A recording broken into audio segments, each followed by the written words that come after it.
Hello guys. The depth queen स्वागत करती है अपने डीप वाले डेप्थ वर्ल्ड में। और बॉलीवुड में हम सक्सेसफुल सिबलिंग्स की अगर बात करें तो उसमें करिश्मा और करीना का ही एक लौता नाम आता है, जिसमें इन दोनों बहनों ने अपने अपने वक्त में बॉलीवुड में राज किया। पहले करिश्मा ने और उसके बाद करीना ने।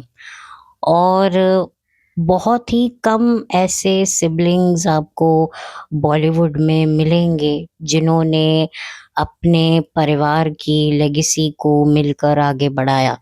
ज़्यादातर जितने भी सिबलिंग बॉलीवुड में लॉन्च होते हैं, मतलब उनके भाई या बहन जो ऑलरेडी बॉलीवुड में सक्सेसफुल होते हैं और उसके बाद उनके छोटे भाई या बहन लॉन्च होते हैं, तब बहुत ही कम ऐसे भाई बहन होते हैं जो उनके जैसे या उनसे भी ज़्यादा सक्सेस कमाते हैं।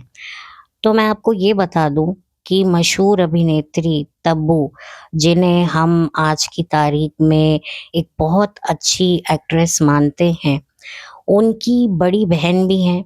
और उनकी बड़ी बहन अपने वक्त की काफ़ी पॉपुलर मशहूर अभिनेत्री हुआ करती थीं और बहुत ही छोटी सी उम्र में उन्होंने बॉलीवुड में कदम रखा। एक तरीके से आप ये समझते हैं कि जब तब्बू ने एज अ चाइल्ड आर्टिस्ट अपनी एंट्री की थी बॉलीवुड में देवानंद मूवी के साथ, और उसी साल में फराह नाज़ जो उनकी बड़ी बहन है, उन्होंने भी बॉलीवुड में अपना कदम रखा और देखते ही देखते बहुत बड़ी हीरोइन वो बन गईं। मिड 80s से उनका करियर शुरू हुआ और मिड 90s तक उनका करियर चला। इसी दौरान उस वक्त के जितने भी मशहूर अभिनेता थे, चाहे वो संजय दत्त हों, ऋषि कपूर हों, मतलब बड़े बड़े स्टार, सबके साथ फराह नाज ने काम किया। और उनकी बोल्डनेस, उनकी जो एक आप कह सकते हैं जो हेड स्ट्रॉन्ग पर्सनालिटी थी, वो बहुत ही ज़्यादा काबिल तारीफ थी। और मैं ये भी बता दूं कि अपने परिवार को सपोर्ट करने के लिए उन्होंने बॉलीवुड में कदम रखा। और शबाना आज़मी उनकी रिलेटिव भी लगती हैं, जिस वजह से उनको बॉलीवुड में आप कह सकते हैं, मैं ये नहीं कहूँगी कि उनको स्ट्रगल नहीं करना पड़ा, लेकिन उस लेवल का स्ट्रगल नहीं करना पड़ा, क्योंकि अगर आपका कोई जानकारक इतने अच्छे पोजीशन पे है बॉलीवुड में, तो आपको बड़े-बड़े प्रोड्यूसर्स के ऑफिस में बहुत ही आराम से आप एंट्री ले सकते हो। और अगर आपके पास शक्ल सूरत अच्छी है, तो कॉन्फिडेंस है, तो आपको मतलब एक तरीके से आपको ब्राउनी पॉइंट्स तो मिलते ही मिलते हैं। साथ ही अगर आपकी किस्मत आपका साथ दे, तो कोई आपको आगे बढ़ने से रोक नहीं सकता। यही फराह नाज़ के साथ हुआ। फराह नाज़ ने अपना करियर बहुत ही लंबा तो नहीं चलाया, लेकिन जितना भी उनका करियर रहा, बहुत ही बढ़िया रहा और उनकी एक्टिंग को भी लोगों ने बहुत पसंद किया। और उसके बाद उन्होंने आई थिंक मिड 90s में ही अपने करियर के पीक पर शादी करने का फ़ैसला किया, क्योंकि वो हमेशा से राइट टाइम पर शादी करना चाहती थी। उसकी सबसे बड़ी वजह ये भी थी कि वो ऑफ कोर्स बॉलीवुड में थी, और बॉलीवुड एक्ट्रेसेस को लेकर जो लोगों की धारणाएँ होती हैं, जो जजमेंट होता है, प्लस उनकी निजी ज़िंदगी में भी काफ़ी कॉम्प्लिकेशंस थी। उनके माता-पिता बचपन में ही डिवोर्स उन्होंने ले लिया था, जिसकी वजह से उनकी मदर ने सिंगल हैंडेडली उनको और तब्बू को बड़ा किया। तो उसके बाद फ़राह की रिस्पॉन्सिबिलिटी थी कि वो अपनी मदर को फाइनेंशियली सिक्योर करे, अपनी बहन को सेटल करे, और ये सारी रिस्पॉन्सिबिलिटी फुलफ़िल करने के बाद जो फ़राह हैं, उन्होंने विंदु दारा सिंह से शादी करने का फ़ैसला किया। और मैं आपको ये भी बता दूँ कि विंदु और फ़राह की जो मुलाकात करवाने वाला शख़्स कोई और नहीं, बल्कि खुद तब्बू थी, क्योंकि तब्बू जिस डांस क्लास में डांस सीखने जाती थी, उसी के बैच में विंदु हुआ करते थे। और विंदु फ़राह के बहुत बड़े फ़ैन हुआ करते थे। और विंदु ने ही फराह को शादी के लिए प्रपोज़ किया और वो बहुत ज़्यादा फराह को पसंद करते थे और विंदु का यही फ्रैंक नेचर देखकर 2 साल डेट करने के बाद विंदु और फराह ने शादी करने का फ़ैसला किया। लेकिन डेफ़िनेटली शादी करना भी आसान नहीं था, क्योंकि धर्म में ही नहीं बल्कि कर्म में भी दोनों के बहुत डिफ़रेंस था। जो फराह थीं, वो उस वक़्त की टॉप एक्ट्रेसेस में से एक थी और विंदु का करियर तो ठीक से शुरू भी नहीं हुआ था। तो सबको पता था कि ये जोड़ी जो है वो बेमेल है। देखिए, धर्म को आप साइड में रख दीजिए, लेकिन धर्म के अलावा भी बहुत सारे एस्पेक्ट से ये जोड़ी लोगों को पसंद नहीं आ रही थी।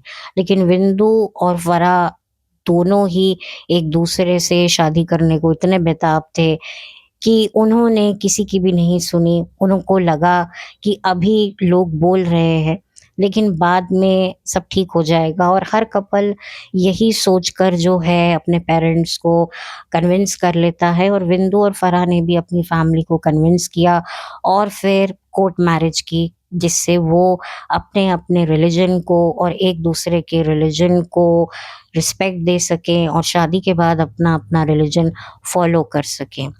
तो दोनों ने धर्म चेंज किए बगैर इस शादी को कोर्ट मैरिज द्वारा संपन्न किया और अपनी शादीशुदा ज़िंदगी का आरंभ किया।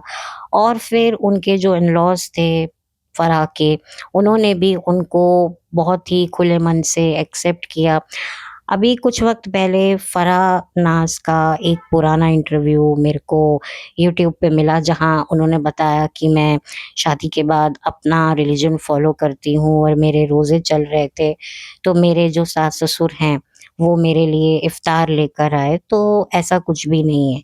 यानी कि खुले मन से जो है फराह को उनके इन-लॉज़ ने स्वीकार लिया था और उनकी मदर ने भी फराह के विंदु को एक दामाद के रूप में एक्सेप्ट कर लिया था, क्योंकि तब वो और विंदु की बहुत अच्छी दोस्ती थी।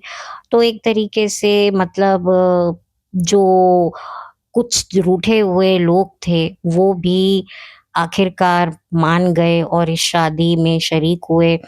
लेकिन ऑब्वियसली एक टॉप की एक्ट्रेस जब शादी करती है, तो फिर प्रोड्यूसर, डायरेक्टर समझ जाते हैं कि अब ये एक्ट्रेस हमारे किसी यूज़ की नहीं है। ये बात सच है। शायद सुनने में थोड़ी अजीब लगे, लेकिन ये बात सच है कि अब ये शादीशुदा है और अब इस शादीशुदा एक्ट्रेस के पास अब कौन मेल फैन फॉलोइंग आएगी, तो बेटर है कि अब इसको कोई कैरेक्टर रोल्स ही कभी हमें देने हो तो देंगे। लेकिन अब मार्केट में नई लड़की को लॉन्च करने का वक़्त आ गया है, या कोई ऐसी लड़की ढूँढो जिसको अभी कोई शादी में इंटरेस्ट नहीं है, जो कुँवारी है। ठीक है, बॉयफ्रेंड वाली हीरोइन लोग एक्सेप्ट कर लेते हैं, प्रोड्यूसर, डायरेक्टर चला लेते हैं, लेकिन एक शादीशुदा एक्ट्रेस को ना तब कोई चलाता था और ना आज कोई चलाता है। ठीक है, एक्ट्रेसेस बहुत कोशिश करती हैं कि शादी के बाद भी, बच्चे के बाद भी वो रेवेलेंट रह सके, पर वो पॉसिबल नहीं होता, क्योंकि जो फैन्स हैं वो भी एक टाइम पर देखो उनको भी एक वैरायटी चाहिए। फिर क्या होता है, आप शादी कर लेते हो, आप कितना भी खुले विचार की अपने आप को महिला बताओ कि भई मैं बहुत खुले विचार की हूँ, मैं शादी के बाद भी हर तरीके की सीन करूँगी। लेकिन अगर फ़िल्म ही ना चले, तो फिर आप कुछ भी कर लो, फिर पब्लिक आपको पसंद नहीं करती है।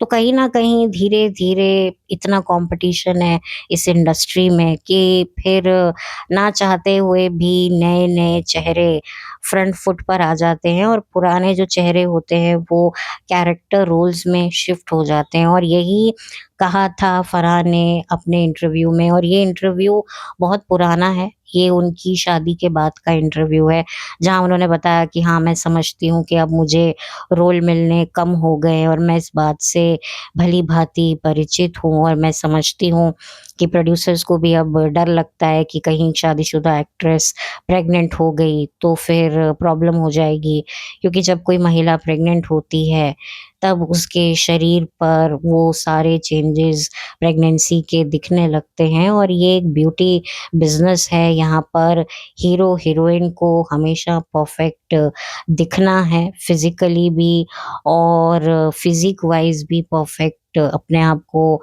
स्क्रीन पर दिखाना है। तो डायरेक्टर प्रोड्यूसर ये रिस्क नहीं ले सकते, ख़ास तौर पे प्रोड्यूसर के बहुत सारे पैसे लगे होते हैं। तो फरहा ने उस इंटरव्यू में ये भी बताया कि हाँ, मैं काम अब कम कर रही हूँ, मुझे मिल नहीं रहे हैं, लेकिन मैं भविष्य में मूवी डायरेक्ट करना चाहूँगी। मैं बहुत सारी स्क्रिप्ट्स पे काम कर रही हूँ और अब मेरी जो प्रायोरिटी है वो अपने हस्बैंड को सपोर्ट करने की है। मेरे हस्बैंड फाइनेंशियली तो किसी चीज़ की कमी नहीं है, लेकिन विंदु जो है वो हीरो बनना चाहते हैं। और मैं आपको ये भी बता दूँ कि विंदु दारा सिंह भी एक बड़े परिवार से ताल्लुक़ रखते थे। एक तरीके से विंदु और फरहा ये दोनों नेपो प्रोडक्ट थे, लेकिन फरहा की किस्मत और टैलेंट ने उनका साथ दिया और वहीं विंदु की किस्मत ने उनका साथ नहीं दिया। वो बात अलग है कि विंदु और फरहा ने आगे जाकर टेलीविज़न पर काम भी किया। फरहा ने कुछ कॉमेडी शोज़ और फ़िल्मों में चरित्र अभिनेत्री के तौर पर या डेली सोप में भाभी टाइप के भी रोल कर चुकी हैं। तो वहीं कॉमेडी में भी जो है हलचल नाम की फ़िल्म से आखिरी बार फराह को देखा गया। और विंदु का करियर तो आप जानते ही हैं कि बिग बॉस सीज़न 3 के वो विजेता रहे, कुछ और रियलिटी शोज़ किए और कुछ कंट्रोवर्सीज़ में भी विंदु का नाम रहा, कुछ फ़िल्मों में उन्होंने छोटी-मोटी भूमिकाएँ निभाई। तो इस तरीके से अगर मैं बात करूँ तो फराह बॉलीवुड से कोसों दूर हैं, वो ज़्यादा लाइमलाइट में भी नहीं आती हैं। उनका सोशल मीडिया अकाउंट है ज़रूर, लेकिन इतना ज़्यादा वो पब्लिक अपीयरेंस नहीं करती हैं और वहीं विंदु बहुत ज़्यादा आपको दिखते ही रहते हैं। तो ख़ैर यहाँ पर मैं बात करूँगी उस वक़्त की फराह की स्टेट, जो उनकी थी, मेंटल स्टेट थी और जिस तरह से उनकी शादी थी और जिस तरह से उनको अपने पति से बहुत उम्मीदें थीं। और उन्होंने ये भी इंटरव्यू में कहा कि मैं तब तक विंदु के साथ काम नहीं करूँगी जब तक विंदु स्टार नहीं बन जाते, क्योंकि अभी मैं उनके साथ काम करूँगी तो सबको पता है कि मैं इसकी बीवी हूँ और पब्लिक को पति-पत्नी का रोमांस देखने में कोई इंटरेस्ट नहीं है। और मैं उनकी बात से फराह की बिल्कुल इत्तेफ़ाक रखती हूँ और मैं ये मानती हूँ कि जब कपल सिर्फ़ कपल होते हैं, गर्लफ्रेंड बॉयफ्रेंड होते हैं, तब उनकी जोड़ियाँ काफ़ी पसंद की जाती हैं और जैसे ही वो पति-पत्नी बन के स्क्रीन पर आते हैं, तो उनका चार्म ख़त्म हो जाता है। जैसे बिग बॉस में कोई शादीशुदा जोड़ा रोमांस करता है, तो वो देखने में इतना मज़ा नहीं आता, जितना वहाँ पर कोई कपल बनता है शो में, उनका रोमांस तो ओहो! हैशटैग तक बना देता है। तो ये फ़िल्मों में भी ये बात होती है और फराह की बात मुझे उस इंटरव्यू में काफ़ी लॉजिकल लग रही थी। तो एक तरीके से उनको पूरा भरोसा था, वो कह रही थी कि मैं विंदु की स्टाइलिंग करती हूँ, मैं उनके लिए अब पब्लिक रिलेशन बनाने का काम करती हूँ। शायद उन्होंने पीआरओ कुछ ऐसा बोला था। तो पूरे तरीके से अपने हस्बैंड को जो लेडी इतना सपोर्ट कर रही है, कुछ ही साल की शादी में ऐसा क्या हो गया कि डिवोर्स तक बात पहुँच गई? ये बहुत बड़ा एक सवाल आज भी लोगों के मन में है।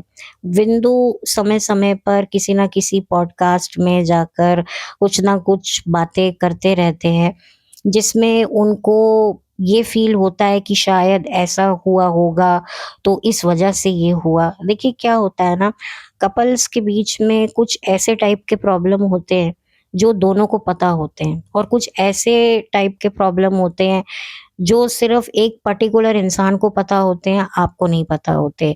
यानी कि सामने वाली पार्टी को पता होता है, आपको पता होकर भी आप उसको एक्सेप्ट नहीं कर रहे होते हो।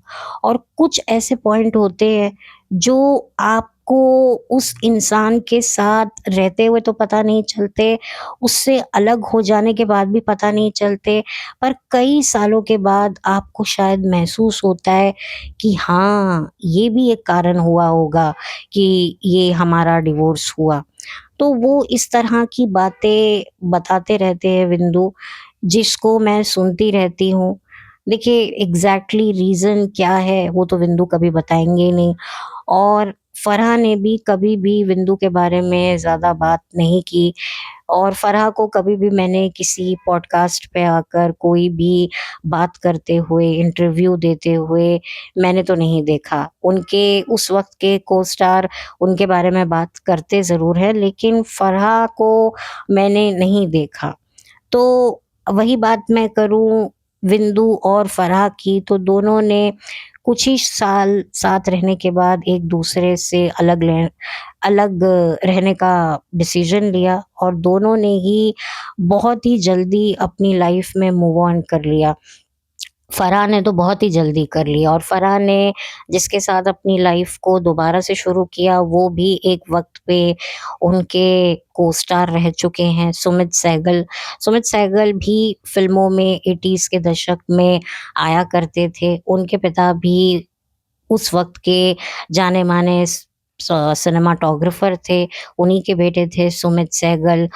और जिस महिला के साथ सुमित की पहली शादी हुई थी, वो दिलीप कुमार की और सायरा बानो की रिलेटिव थीं। तो आप सोच सकते हैं कि सुमित सहगल भी कोई छोटी-मोटी हस्ती नहीं थे। लेकिन वही बात है कि फ़िल्मों में वो सक्सेसफुल वो भी नहीं हुए, और उन्होंने भी अपने करियर को टेलीविज़न की ओर मोड़ा, और फराह के साथ उन्होंने काम भी किया, फ़िल्मों में भी काम किया और टेलीविज़न में भी काम किया, और फिर इस प्रोफ़ेशनल पार्टनरशिप को रियल लाइफ़ पार्टनरशिप में उन दोनों ने कन्वर्ट किया। 2003 में दोनों ने शादी करी। उस दौरान सुमित का भी डिवोर्स हो चुका था और फराह का भी हो चुका था, और विंदु ने भी कुछ साल बाद 2006 में शादी कर ली एक फ़ॉरेन मॉडल के साथ, जिनसे एक बेटी भी है उनको, और वो भी एक अच्छी खासी ऐज की है। और उधर फराह और विंदु का भी एक बेटा है फ़तेह, जो बॉलीवुड में फ़तेह करने को तैयार है। उसका लॉन्च होने वाला है, कब होगा हमें नहीं पता। लेकिन ये शादी जो थी, ये जो भी लोगों ने इस शादी को लेकर जो प्रेडिक्ट किया था, वो कहीं न कहीं सच साबित हुआ। क्योंकि ज़रूरी नहीं होता कि हर बार आपके माता-पिता गलत हों, समाज गलत हो, क्योंकि भई उनके पास भी अनुभवों के, तजुर्बों के नोट और सिक्के तो होते ही हैं। उन्होंने इतना कुछ अनुभवों से, तजुर्बों से कमाया होता है, तो वो अपने बच्चों को भी विरासत में वो अनुभव, तजुर्बे देना चाहते हैं। लेकिन बच्चे भी अपनी जगह सही होते हैं कि भई उनको जब तक एक्सपीरियंस खुद से नहीं होगा, वो समझेंगे कैसे?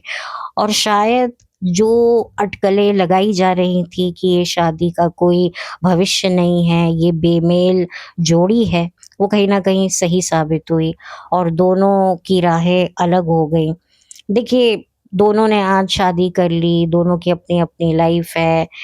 रही बात विंदु और फराह के बेटे की, तो मुझे नहीं पता उसका मेंटल स्टेट क्या था उस टाइम पर, और वो क्या सोचता, अब क्या सोचता है या पहले क्या सोचता है।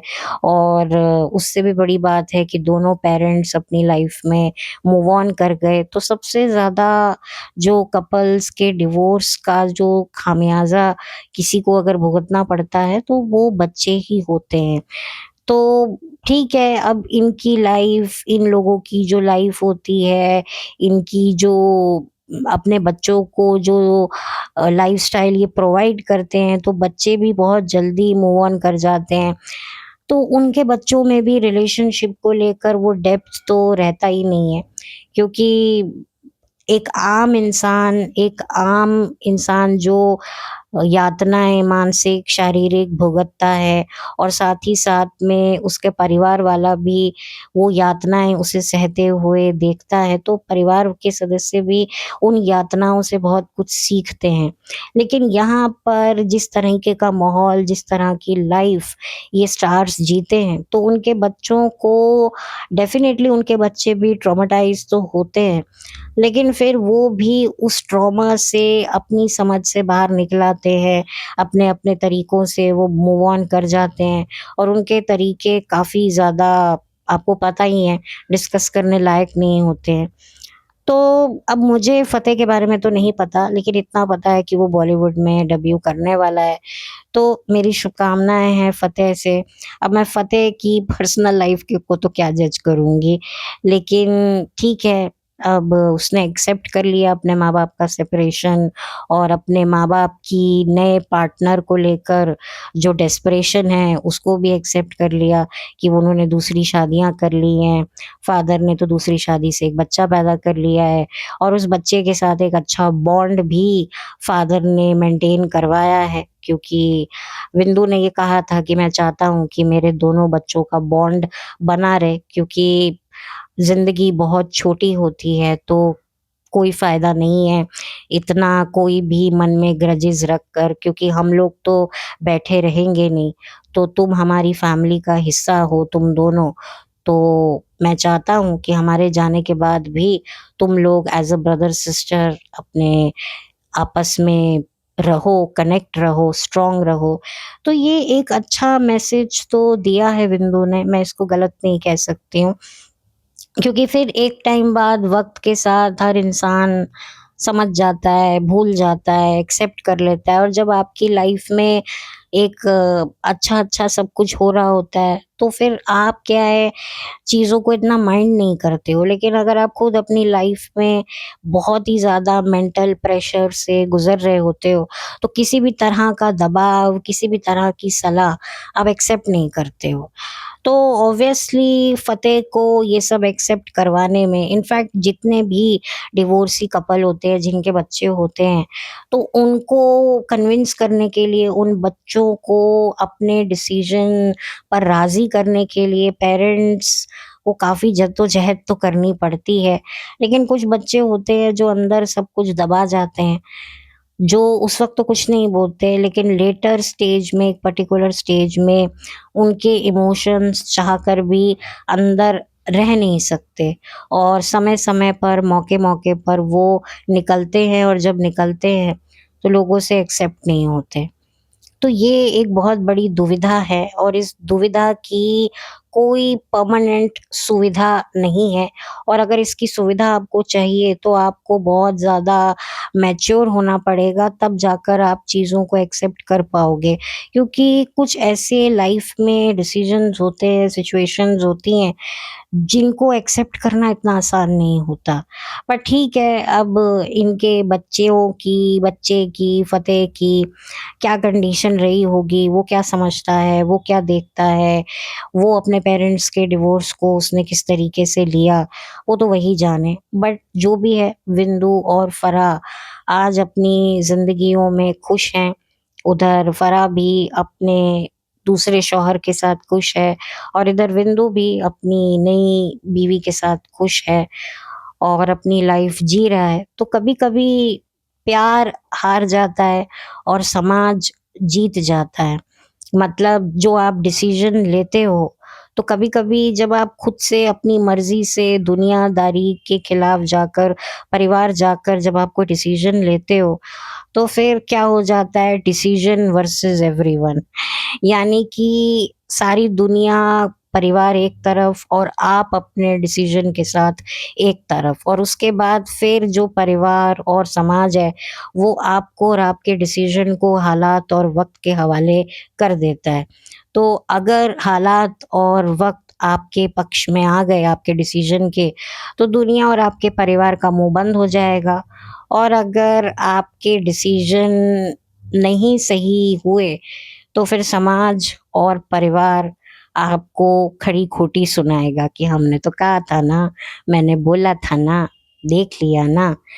तो ख़ैर जो भी है, फराह ने एक तरीके से, देखिए हर इंसान ज़िंदगी में खुशियाँ ही चाहता है, और फराह भी खुशियाँ चाहती थी। फराह ने खुद बताया था कि वो इमोशनल सिक्योरिटी चाहती थी, इसीलिए वजह से भी वो शादी करना चाहती थी।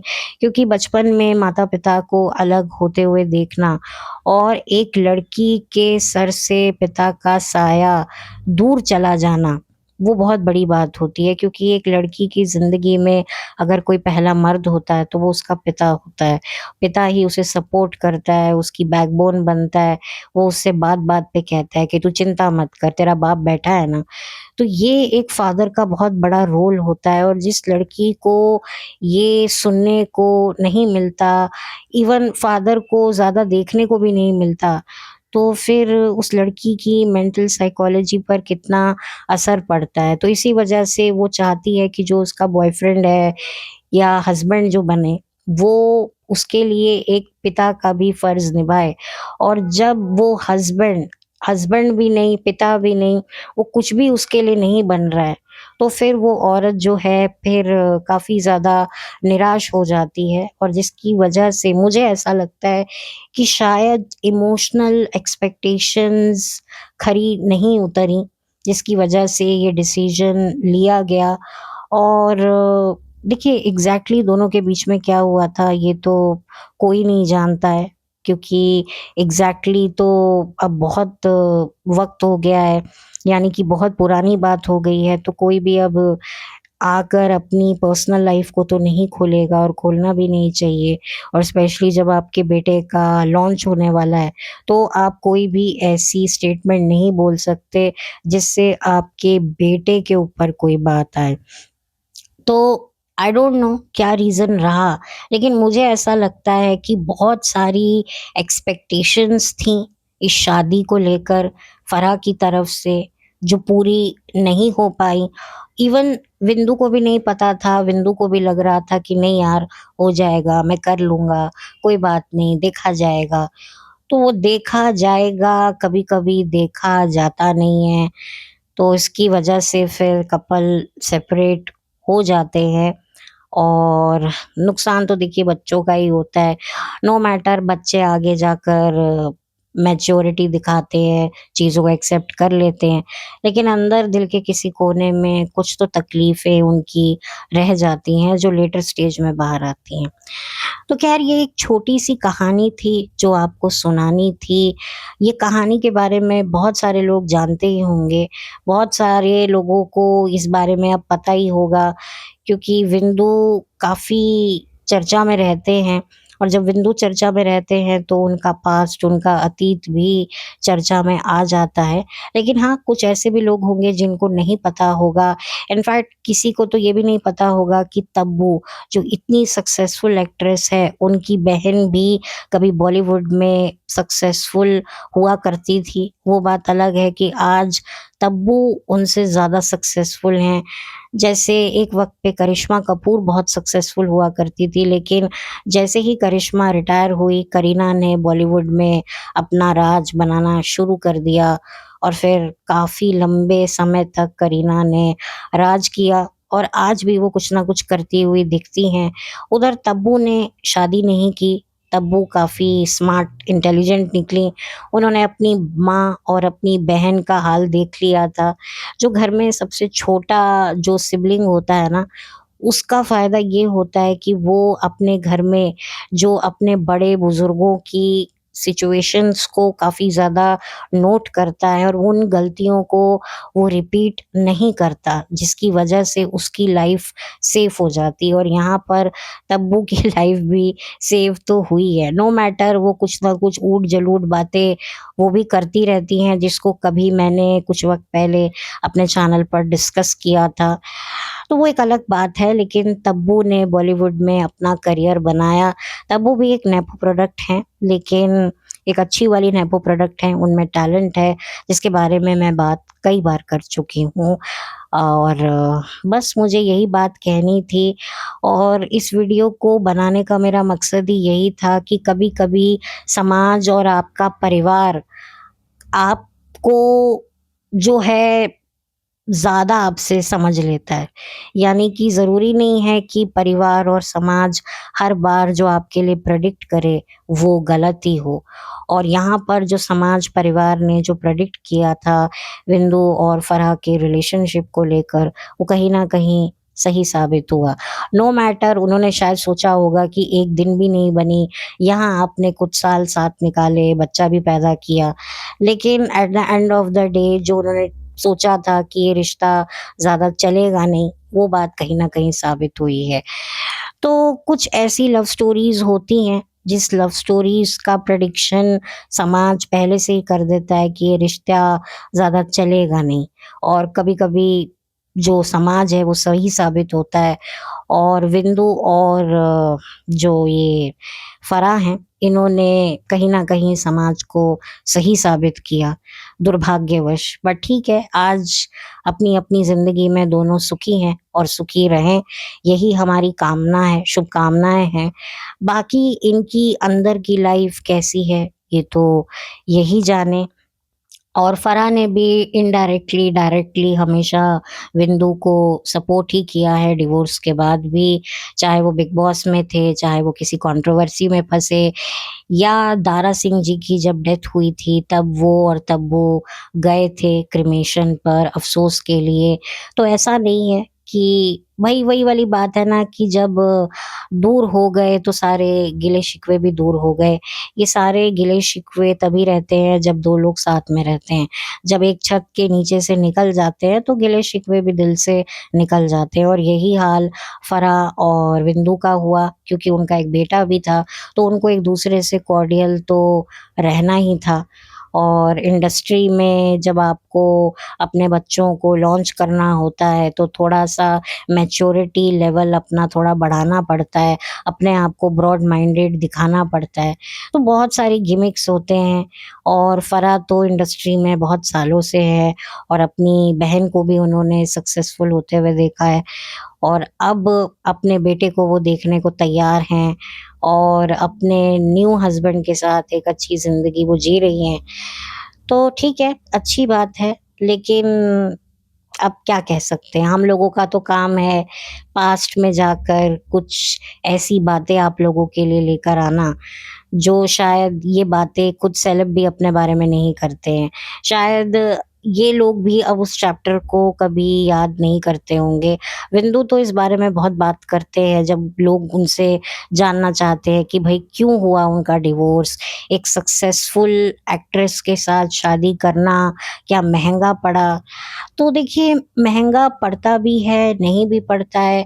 मुझे लगता है जब कोई सक्सेसफुल एक्ट्रेस अपने करियर को साइड में रखकर अपने हस्बैंड के करियर को सपोर्ट कर रही है, तो हमें ये नहीं कहना चाहिए कि भई एक सक्सेसफुल एक्ट्रेस से शादी करके जो है इसका करियर दब गया, क्योंकि वो बंदी खुद कह रही है कि मैं अपने हस्बैंड को आगे देखना चाहती हूँ, मैं कम काम कर रही हूँ, जब वो सक्सेसफुल बनेगा तब मैं उसके साथ काम करूँगी।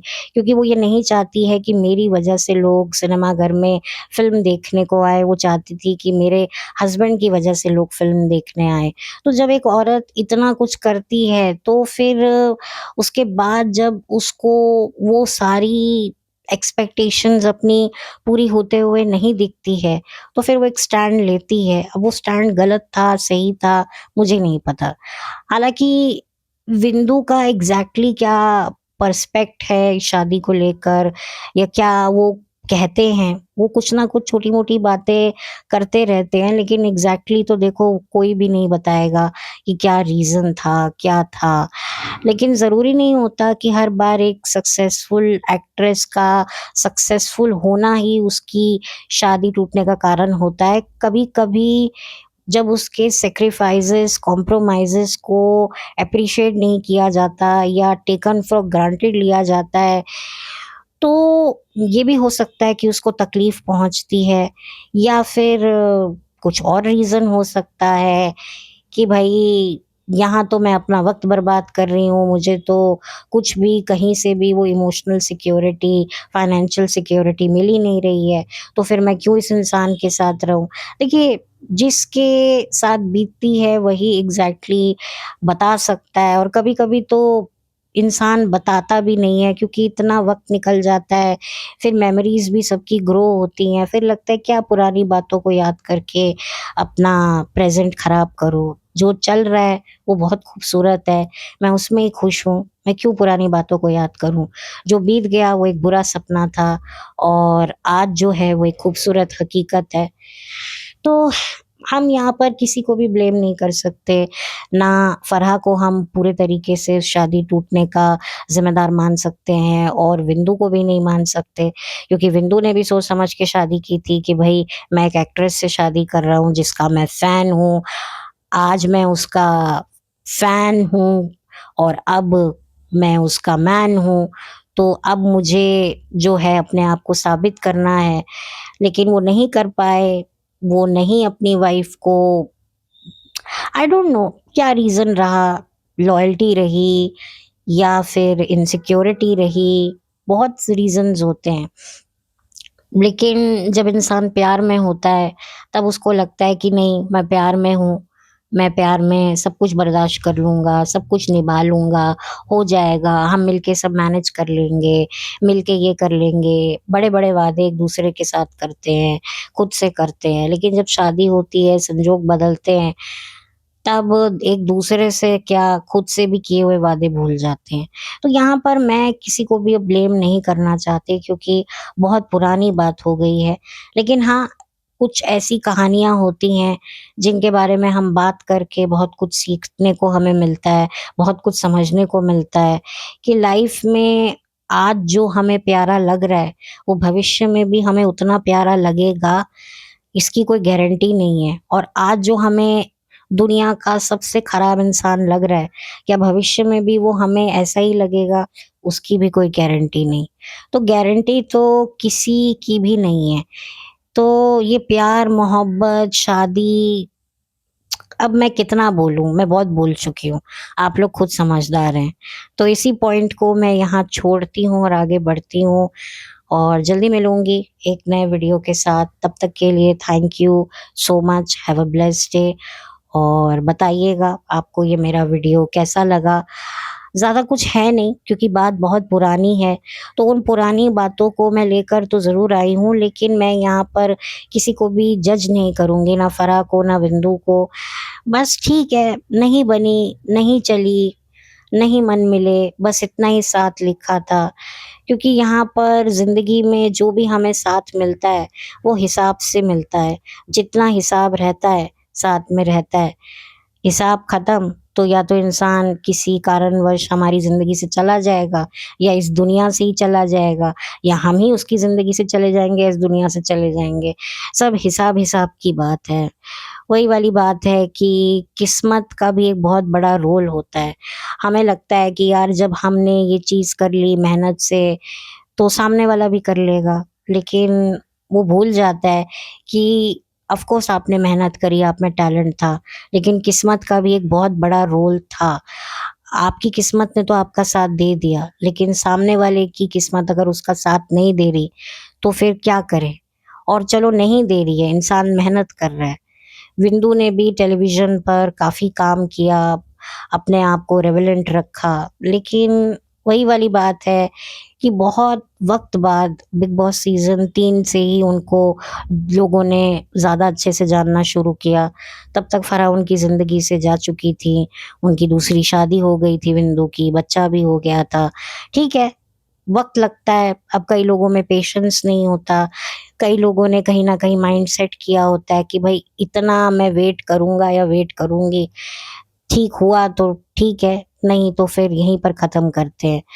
और शायद ये भी एक रीज़न होता है कि जब हमारा हिसाब ख़त्म होने वाला होता है, तो अंदर से ही हमें प्रेरणा मिलती है। और कभी-कभी मैंने तो ये भी देखा है कि जस्ट टूटने वाले रिश्ते कुछ ऐसे संजोग बन जाते हैं कि टूटते-टूटते वो रिश्ते चलने लग जाते हैं और वापस से एक हो जाते हैं।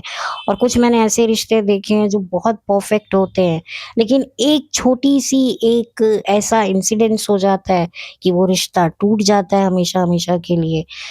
तो बहुत अनप्रेडिक्टेबल होते हैं ये रिश्ते। आई थिंक हमारी, कहते हैं ना, life is very unpredictable, uncertain, वैसे ही ये रिश्ते होते हैं। कब पल में तोशा, पल में माशा, कितने रंग बदल डालते हैं ये रिश्ते, आपको पता ही नहीं चलता।